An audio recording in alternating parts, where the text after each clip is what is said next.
తగుళ్ళ గోపాల్ తమ్ముడు పత్రం సమర్పించాడు. ఒక ప్రామాణిక పత్రాన్ని. అంటే ఈ వర్తమాన కవిత్వంలో ఉండేటువంటి ఇప్పుడు రాస్తున్నటువంటి ప్రతి ఒక్కరిని పరిశీలించాడు. అంటే మైనారిటీ వాదాన్ని, స్త్రీవాదాన్ని, దళిత నేపథ్యాన్ని దేనిని కూడా వదలకుండా, అంటే ఇక్కడ తెలంగాణకి ఆంధ్రాకి కూడా ఆయన తేడా చూపించకుండా ఉత్తరాంధ్రాని కూడా సాంబమూర్తి లండాని, అనిల్ డ్యానీని ఎక్కడి నుంచి అందరినీ వదలకుండా ఒక మంచి పరిశీలన వ్యాసాన్ని తగుళ్ళ గోపాల్ మన ముందుంచారు. ఇందులో మనం గమనించాల్సిన విషయము, ప్రతి ఒక్క కవి ఏ విధంగా వారి యొక్క నేపథ్యంలో నుంచి కవిత్వం రాశారనే విషయాన్ని తమ్ముడు చెప్పడం జరిగింది. ఇక్కడ మొదటగా సంఘటనాత్మక కవిత్వం రాయటం. ఇప్పుడు ఆసిఫా మీద తను రాసింది సంఘటనాత్మక కవిత్వం. సంఘటనాత్మక కవిత్వం రాయటం అంటే కవికి సవాల్ లాంటిది. వాక్యమై పేలిపోతుంది, వచనం అనేది ఎక్కువగా వస్తూ ఉంటుంది. అంటే మొదటగా కవిత్వం రాసే వాళ్ళు ఈ సంఘటనాత్మక కవిత్వం రాయటంలో వాళ్ళు ఫెయిల్ అవుతారు. అది రాయకపోవటమే మంచిది. తమకు సంబంధించిన అనుభూతిని కవిత్వంగా మలిచినప్పుడు ఒక దారి దొరుకుతుంది. తనే అన్నాడు, అంటే నాగిళ్ళ రమేష్ అన్న ఏమన్నాడు, నువ్వు తల్లివి కాలేకపోతున్నావురా అని చెప్పేసిన విషయం అన్నాడు.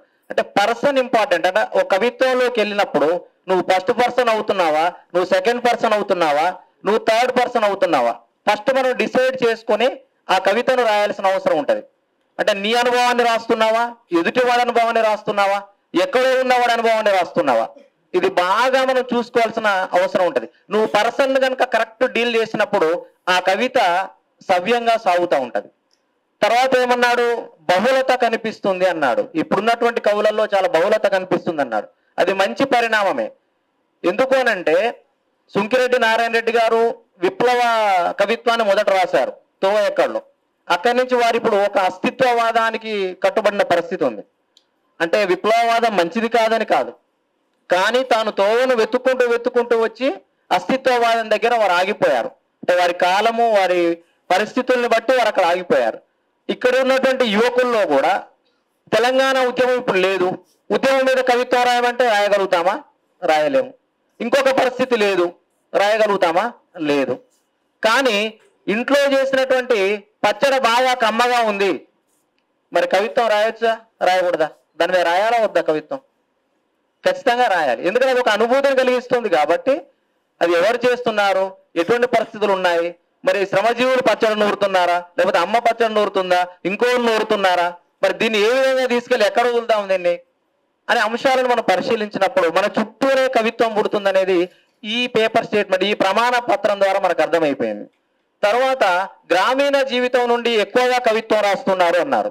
ఈ గ్రామీణ జీవితం నుండి ఎక్కువగా కవిత్వం రాయడానికి గల కారణం ఏమై ఉంటుందనంటే, భాష అనేది మన మాండలిక భాషను ఎక్కువగా మనం ఉపయోగిస్తున్నాం కాబట్టి మనం రోజు రోజుకు సరళీకరించబడుతున్నాము, దైనందిన వ్యవహారిక భాషలోకి నెట్టివేయబడుతున్నాం కాబట్టి మన భాషను, మన మాండలిక పదాలను అందులోకి తీసుకొస్తున్నాం. అది మంచి శుభ పరిణామం. అంటే గ్రాంధికాన్ని వదిలి సరళం వైపుగా వెళ్ళినప్పుడు ఇప్పుడు కవిత్వం కథ నిలబడుతుంది. ఎందుకంటే సులువుగా అర్థమవుతుంది. కవిత్వం నిలబడాలంటే ఇటువంటి కవిత్వం రాయాలి, ఎందుకంటే చదవగానే సులువుగా అర్థమవుతుంది. ఇందులో కవిత్వం లేదా అంటే ఖచ్చితంగా కవిత్వం ఉంది, టెక్నిక్ ఉంది, శిల్పం ఉంది. అందులో ఆయన అలంకారాలు వాడుతున్నాడు, ఆ అలంకారాలను సహజంగా వాడుతున్నాడు, ఎక్కడి నుంచో తీసుకొచ్చి పెట్టినట్టుగా వాడట్లేదు. కాబట్టి ఇప్పుడు రాసే కవులందరూ కూడాను సహజంగా రాస్తూ అలంకారాలను వాడుకుంటూ గనక మెప్పించగలిగితే, ప్రోజును ఎక్కువగా తీసుకెళ్తూనే అందులో అలంకారాలను వాడగలిగితే డెఫినెట్ గా కవిత్వం అనేది కూడా ఇంకా వెళ్తుంది. ఎందుకంటే కవిత్వం ఈ మధ్య కాలంలో అమ్ముడు పోవట్లేదనే ఒక అపప్రద ఉన్నది. దానికి గల కారణం ఏంటి అంటే కవిత్వం అర్థం కాదు. కవిత్వం అనేది పాఠకుడికి ఒక ఫజిల్ లాగా మిగిలిపోతుంది. ఏంటంటే మరి ఎలా నిర్ణయించుకోవాలి అని అనుకుంటున్నాడు అంటే, పాఠకుడి యొక్క స్థాయి కూడా ఏమవుతుందంటే అప్పుడున్నటువంటి అధ్యయనము ఇప్పుడున్నటువంటి అధ్యయనానికి మధ్య గల తేడాలు కూడా కావచ్చు. అప్పుడున్నటువంటి ఆలోచన సరళి ఇప్పుడున్న ఆలోచన సరళి కావచ్చు. ఇప్పుడు వాట్సాప్ యూనివర్సిటీ, ఫేస్బుక్ యూనివర్సిటీ దాకా మనం వెళ్ళినప్పుడు స్టేట్మెంట్స్ కి మిలియన్ వ్యూస్ వచ్చినప్పుడు కవిత్వానికి ఎందుకు వ్యూస్ రావట్లేదు? ఒక సింగిల్ స్టేట్మెంట్ కి వ్యూస్ వస్తున్నాయి. ఇప్పుడు ఇవన్నీ మనం దృష్టిలో పెట్టుకుని కవిత్వం రాయాల్సినటువంటి అవసరం ఉంటుంది. ఈ సందర్భంలో మొయిదా శ్రీనివాసరావు గారిది గుర్తు చేసుకుంటున్న కవిత నేను, ఎందుకంటే వారు ఖర్జూరం తినుకుంటూ కూడా పాలస్తీనా సమస్యను వారు తీసుకొచ్చారు. అక్కడ ఏమంటారు అంటే, మొయిదా శ్రీనివాసరావు గారు చెప్పినట్టు ఒక 2 లైన్లు మీకు వినిపిస్తాను. అంటే మనం ఆయన సింబాలిక్ పోయట్రీ రాశారు ఇక్కడ.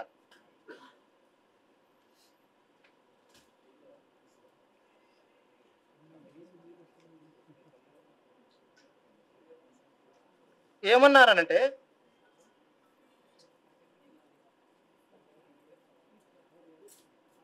నోట్లో వేసి ఖర్జూరం తినడానికి వెళ్ళాడు ఆయన. మరి కవి ఖర్జూరం తినడానికి వెళ్ళినప్పుడు ఏం చేయాలి? దాని ఖర్జూరం తినాలి, దాన్ని తీపిని ఆస్వాదించాలి ఆయన. మరి ఆయనకి ఎందుకు, ఈ కవికి ఎట్లా ఉండే దృష్టి ఎట్లా ఉంటుంది? ప్రపంచం బాధ అంతా కవి బాధే కదా అని మహానుభావులు చెప్పున్నారు. ఆయన ఏమంటాడంటే, నోట్లో వేసి నమిలి తిన్నాక యుద్ధం నుండి తన భర్త క్షేమంగా తిరిగొచ్చినట్టు ఓ సైనికుడి భార్య కన్న కలలా తీయగా ఉంది. తినేసి పిక్కను బయటికి ఊసినాక చూస్తే, తినేసి పిక్కను బయటికి ఊసినాక చూస్తే శత్రువుపై పేలడానికి సిద్ధంగా ఉన్న తూటాలా గుపించింది. ఖర్జూరం తిన్న తర్వాత అది ఏ విధంగా మన బుల్లెట్ లాగా కనపడుతుంది. కవి యొక్క ఊహ చూడండి ఎంత స్థాయికి వెళ్ళిపోయిందో. ఇది సంఘటనాత్మక కవితే. సంఘటనాత్మక కవితను ఏం చేశాడు? ఖర్జూరముతో సింబాలిక్ చేశాడు, ప్రతీక చేశాడు, చేసి దాంట్లోకి తీసుకొచ్చాడు. అంటే ఒక అనుభవం ఉన్నటువంటి కవి ఆ పనిని చేయగలుగుతాడు. ఇప్పుడు ఉన్నటువంటి ప్రమాణ పత్రంలో కూడా మనం చాలా విషయాలు చూసాం. మనం థ్యాంక్ యూ గోపాల్. గోపాల్ అనగానే మనకు నాని గుర్తుకొస్తుంది. మా ఇంట్లో దొంగలు పడ్డారు, మా పేదరికాన్ని కూడా దోచుకుపోతే బాగుండన్నాడు. ఎంత సింపుల్ గా రాశాడు. అంటే గోపాల్ కవిత్వాన్ని చదవండి, దండకడియాన్ని ఇంకా చదవండి, అధ్యయనం చేయండి. చేసినప్పుడు మనకు ఒక దారి దొరుకుతుంది. ఎలా కవిత్వం రాయాలి అనుకున్నప్పుడు కొన్ని పుస్తకాలను అధ్యయనం చేయాల్సిన అవసరం ఉంటుంది. మొదటి కవిత రాసినప్పుడు ఏ అధ్యయనం అవసరం లేదు. మొదటి కవిత సక్సెస్ అయినాక రెండో కవిత రాసేటప్పుడు అసలు మొదలవుద్ది. అక్కడ ఖచ్చితంగా చెక్ చేసుకోవాల్సినటువంటి అవసరం ఉంటుంది. ఇప్పుడు మినుగురు పూలు, తర్వాత ఉద్దరాసి పూల చెట్టు, ఇప్పుడు తాజాగా నల్ల కొడిసే వన్నకాడు అనేటువంటి పుస్తకాలను తెలుగు సాహిత్యానికి పరిచయం చేసినటువంటి మిత్రుడు నాగిళ్ళ రమేష్ను తన యొక్క స్వీయ కవితా ప్రస్థానాన్ని మరియు ఆ యొక్క వర్తమాన కవిత్వాన్ని విశ్లేషించాలని ఆహ్వానిస్తున్నాను. కొంచెం సమయం, కాల పరిమితిని మనం చూసుకోవాల్సిన అవసరం ఉంది. ఒక 15 నిమిషాలలో ముగించాల్సిందిగా మనవి చేస్తున్నాం, విజ్ఞప్తి చేస్తున్నాం.